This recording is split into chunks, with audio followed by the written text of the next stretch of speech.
Assalaamu calaykum. Muddo badan ayaan waxa aan ku hawlanaa oo aan baaritaan ku waday in aan ogaado waxa uu yahay stress ama werwer. Inta badan jirooyinka ugu badan oo xilligan bani'aadamka ka cabanayo gaar ahaan dhalinta waa werwerka joogtada oo noloshooda saameeyey. Haddaba muuqaalkeena maanta waxaan kaga hadlaynaa muxuu yahay stress, imise nooc ayaa loo qaybiyaa stresska, sidee lagu gartaa qofka uu hayo werwerka, iyo sidee loola tacaalaa ama loo daaweeyaa qofkii uu haleelay stress. Ku soo dhawaada muuqaalkeena maanta.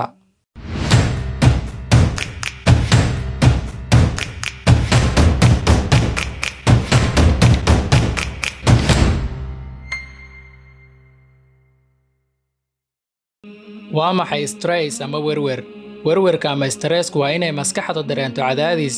Cadaadiskaas waxa uu noqon karaa noocyo kala duwan, sida inuu qofka ka cabsanayo inay wax ku dhacaan, kadibna maskaxdu waxay jirka ku soo deynaysaa dhacaano ay jirka kaga dalbanayso inuu u diyaar garoobo inuu iska difaaco wax soo socda. Intaas kadib jirka waxa uu soo deynayaa difaac badan. Difaacaasina waxa uu dhaawacayaa xubnaha qarsoon ee qofka, sida wadnaha, maskaxda iyo dheefshiidka. Imise nooc ayaa loo qaybiyaa werwerka ama stresska? Werwerka qaar waa mid wanaagsan loona baahan yahay, midna waa mid xun oo naftaada aafayn kara loona baahan yahay inuu qofka ka fogaado. Haddaba imise nooc ayaa loo kala qaybiyaa werwerka? Guud ahaan werwerka waxaa loo kala qaybiyaa ilaa 3 nooc. Kan koowaad waxaa la yiraahdaa welwelka loo baahan yahay, afka Carabidana lagu yiraahdo alqalaqul matluub, afka Ingiriisigana lagu yiraahdo normal stress. Noocani waa mid iska caadi ah. Qofka waxa uu ka welwelayaa xaalad uu xilligaasi ku jiro. Tusaale waxa uu ku sugan yahay qofka goob uu dagaal ka socdo, waa uu welwelayaa qofkaasi, laakiin marka uu goobtaasi ka tago, welwelkii wuu iska iloobayaa. Waana mid iska caadi oo aan naftaada wax dhib ah u keenaynin. Kan labaad waxaa la yiraahdaa werwerka la aqbali karo. Afka Carabidana waxaa lagu yiraahdaa alqalaqul maqbuul, afka Ingiriisigana waxaa lagu yiraahdaa acceptable stress. Noocani waa inuu qofka ka welwelo xaalad guud ahaan jirta oo dadka dhammaanteeda la wadaago, sida inuu qofka ka baqo cudurro ka socdo dunida sida haddeerba taagan, ama inuu qofka ka baqo inuu dagaal dhaco. Kani waa xaalad aadan dhexda ugu jirin, laakiin aad ka baqaysid inay ku saamayso, sida inuu qof kuu dhow kaa xanuunsan yahay, waxaad ka sii baqaysaa inuu qofkaasi kaa dhinto. Kani asna waa mid iska caadi ah, laakiin haddii uu xaddaaf noqdo waa uu kugu xumaanayaa. Tusaale cudurka haddeertaan socda ee safmarka ah, inaad ka baqdo waa wax iska caadi ah, laakiin haddii uu har iyo habeen qalbigaaga ku jiro oo habeenkii aadan ka seexan karin, haddii aad qufacdid baad isku moodaysid inuu isaga ku hayo, waxa uu kugu noqonayaa stresska xun. Kan saddexaad waxaa la yiraahdaa mid aan la aqbali karin. Afka Carabidana waxaa lagu yiraahdaa alqalaqul marfuud, afka Ingiriisigana waxaa lagu yiraahdaa chronic stress. Noocani waxa uu ku salaysan yahay 2 dhinac. Dhinaca koowaad waa inuu qofka si joogta ugu murgo wixii uu soo dhaafay. Insaan baa tahay, wax kasta ayaa ku soo mari, waad xanuunsan, dhimasho aad ka naxday baa kugu imaan karta. Marka waxa uu qofka si joogta ugu murgoonayaa wixii uu soo dhaafay. Waxa uu bilaabayaa inuu keligiisa isla hadlo, su'aalo badanna isweydiiyo sida maxay sidaan ii qabsatay iyo kuwa kaloo la mid ah.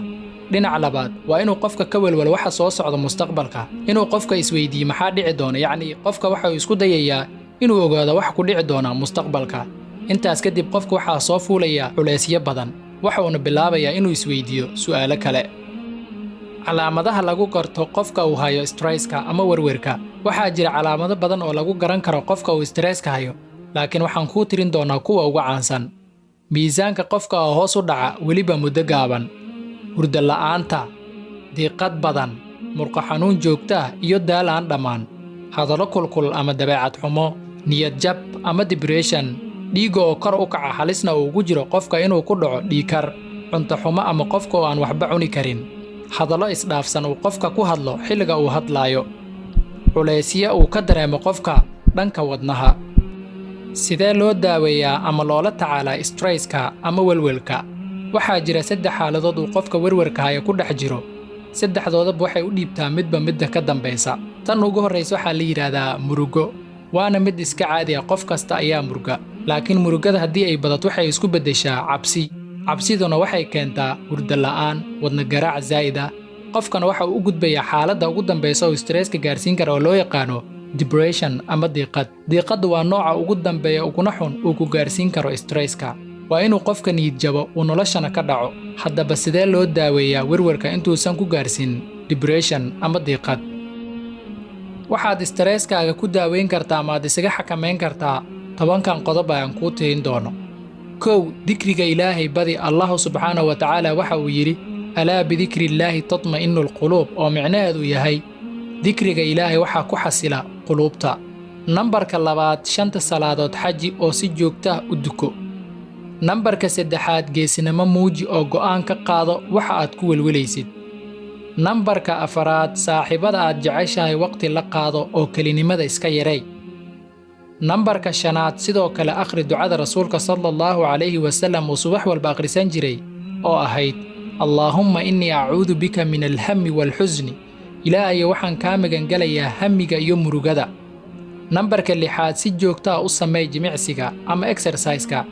Jimicsiga nafta wuu daaliyaa wuuna nasiyaa. Markii aad samaynayso jimicsi waa daalaysaa, laakiin markii aad ka soo baxdo aad gurigaaga timaado waad ku nasanaysaa. Nambarka 7 waqti sii nasiinada. Waxa ugu daran dhalinta ku kordhiya werwerka waa inay habeenkii seexan oo caaw dhan ay ku dhafraan social media. Nambarka 8 iska yareey cabidda kafayga. Nambarka 9 qoro waxa kuu keenay welwelka kadibna iska maaray. Nambarka 10 ee ugu dambeeya dhegayso Quraanka Kariimka iyo muxaadarooyinka. intaas wixii ka badan waxaad la xiriiri kartaa dhakhaatiirta. Wassalaamu calaykum waraxmatullaahi wabarakaatuh.